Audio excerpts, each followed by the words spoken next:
Llegamos al tema número 9, que es el balance general.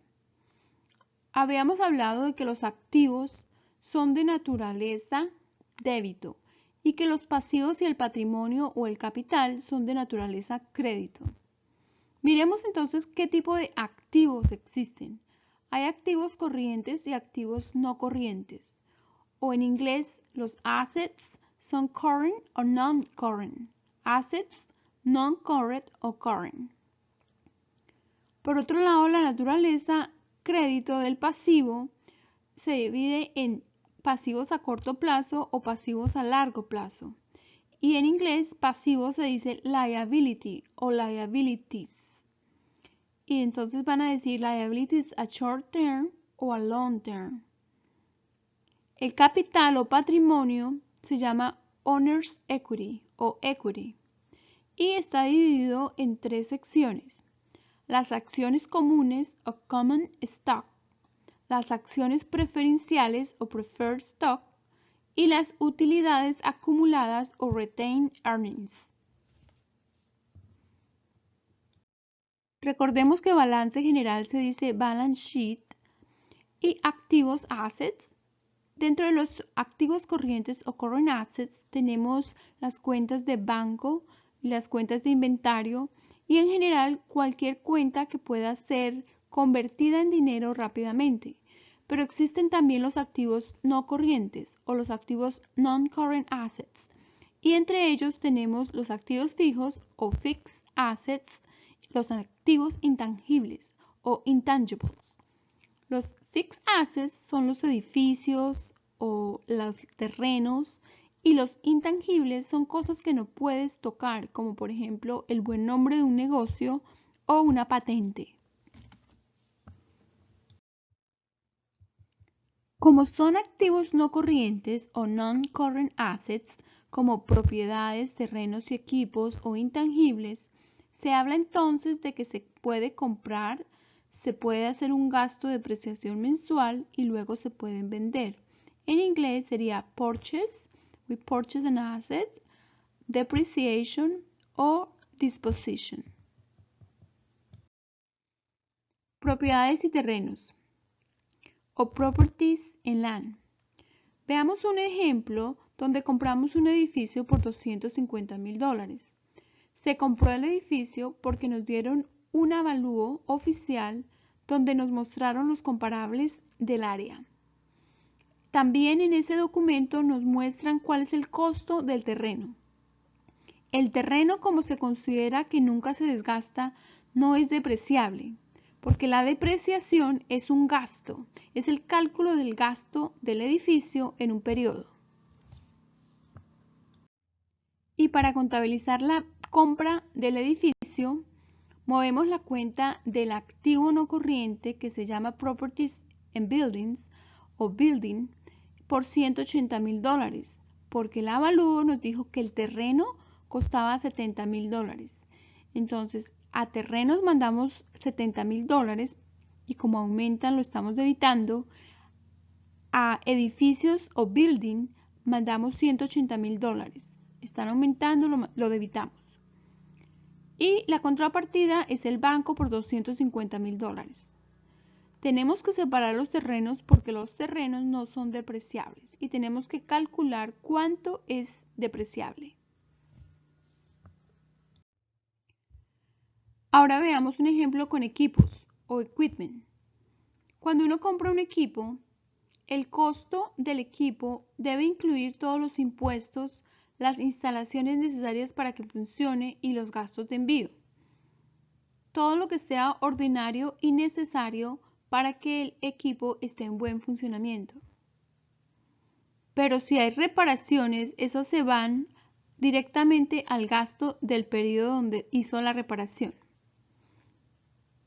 En nuestro ejemplo, compramos una cocina industrial por $55,000, incluyendo todos los impuestos de compra.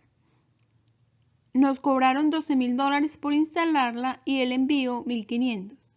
En total, nuestro costo de compra fueron $68,500. Eso lo debitamos a equipos o equipment. Mandamos los $250 de reparaciones o repairs al débito por 250 para que se vaya al periodo y mandamos el total de esto, que son 68.750, contra bancos para que nuestra ecuación sea todos los débitos iguales a todos nuestros créditos. Cuando sea el momento de depreciación, o sea al final del ciclo, se debe tener en cuenta cuándo se compró el equipo. Vamos a seguir con nuestro equipo de la cocina y vamos a hablar de que la vida útil de la cocina son 15 años de acuerdo a la publicación 946 del IRS. La publicación 946 nos sugiere la vida útil de cada equipo. Y entonces ya sabemos la vida útil, sabemos que la compramos el 1 de enero del año 2016 y establecimos que vamos a utilizar la depreciación en línea recta.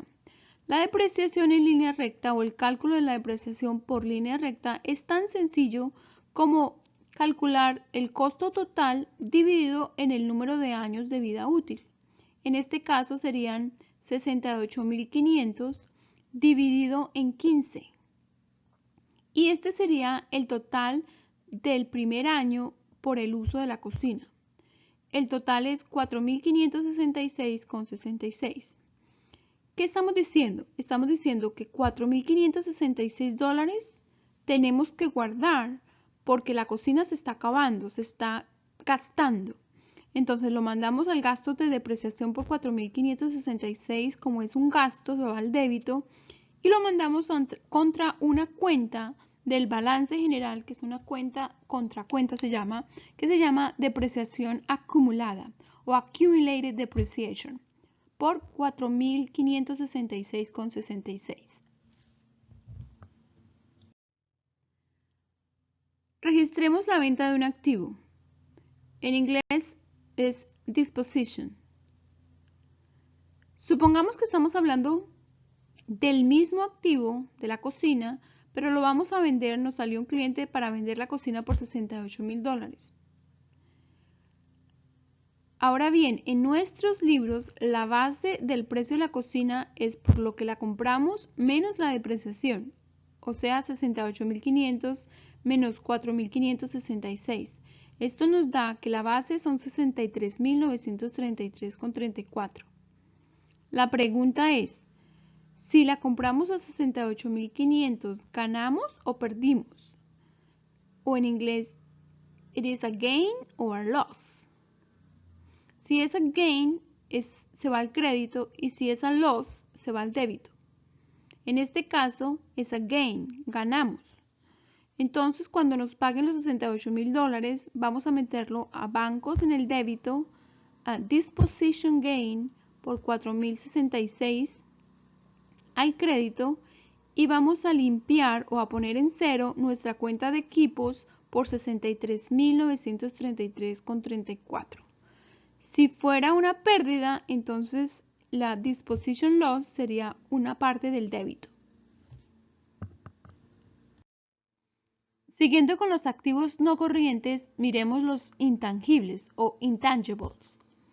Cuando se habla de los intangibles, ya no se habla de depreciación, se habla de amortización. Ejemplos de intangibles son las patentes, los derechos de autor y las marcas. Y cuando se habla de el goodwill, ya no se habla de amortización ni depreciación. Se habla de que el goodwill está impedido. No se puede depreciar ni amortizar. El goodwill en español se dice simplemente el buen nombre de la compañía y se genera cuando se compra una compañía por un precio mayor del que realmente están los libros. Hablemos de los intangibles. Los intangibles se amortizan y la amortización depende de qué tipo de intangible es. Para las patentes se amortizan por 17 años, los derechos de autor, la vida del autor más 70 años, las marcas, la vida útil determinada cuando se registró.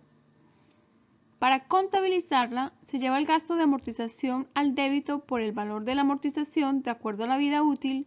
En inglés esto es amortization expense.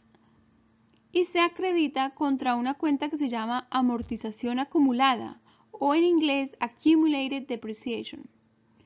La Accumulated Depreciation hace parte del balance general para mostrar los activos de forma neta. Como mencioné antes, el goodwill se crea cuando uno compra una empresa y se paga más de lo que la empresa tiene en activos netos. Miremos este ejemplo.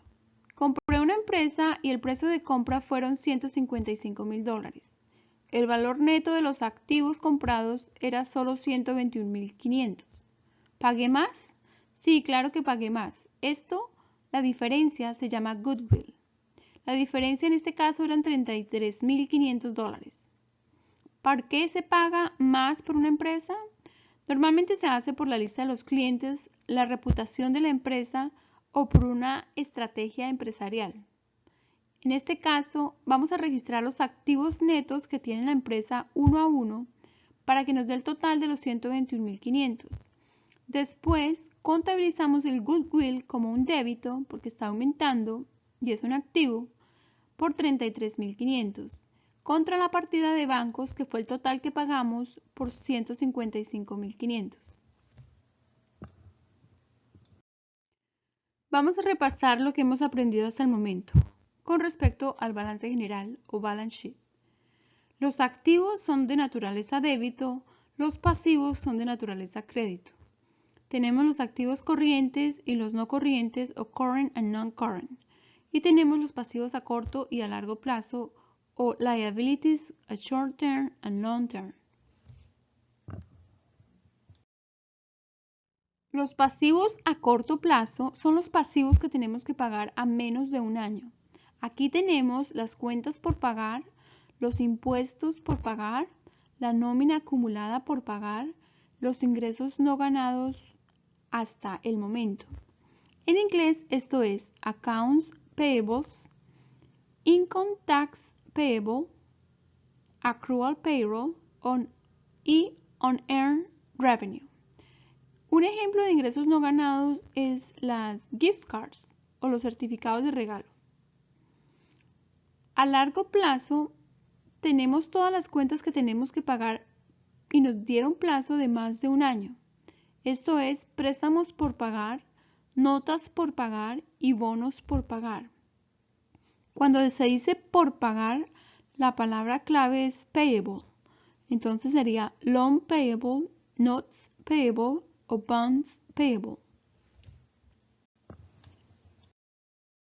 Hasta el momento hemos visto nuestra ecuación fundamental que activo menos pasivo igual a patrimonio o assets equal liability plus equity.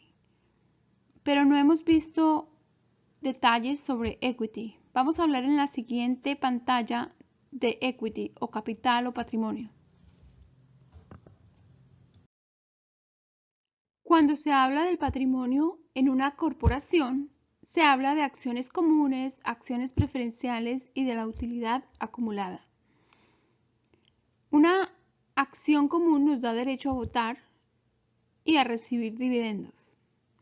Las acciones preferenciales no dan derecho a votar, pero sí a recibir dividendos antes de que los dividendos sean pagados a las acciones comunes, en caso de algún problema. La utilidad acumulada es la sumatoria de todas las utilidades de cada periodo. En inglés, acciones comunes se dice common stock, voting rights es derecho a votar, dividends es dividendos, acciones preferenciales se dice preferred stock y no derecho a votar se dice no voting rights. Utilidad acumulada es retained earnings. Hablemos de un ejemplo de acciones. Una corporación abrió y como es una corporación tiene acciones y determinaron el valor nominal de las acciones, de las 1,000 acciones por 75 centavos. Esto sería 0.75 por 1,000 que pasa a ser acciones comunes. Pero en enero del 2016 la compañía vende acciones a $20 por acción, ofrece las 1,000 acciones. Sería 20 por 1,000, 20,000 menos los 750 sería 19,250. Esos 19.250 se contabilizan como capital pagado adicional y es un crédito contra bancos por los $20.000 que ha recibido.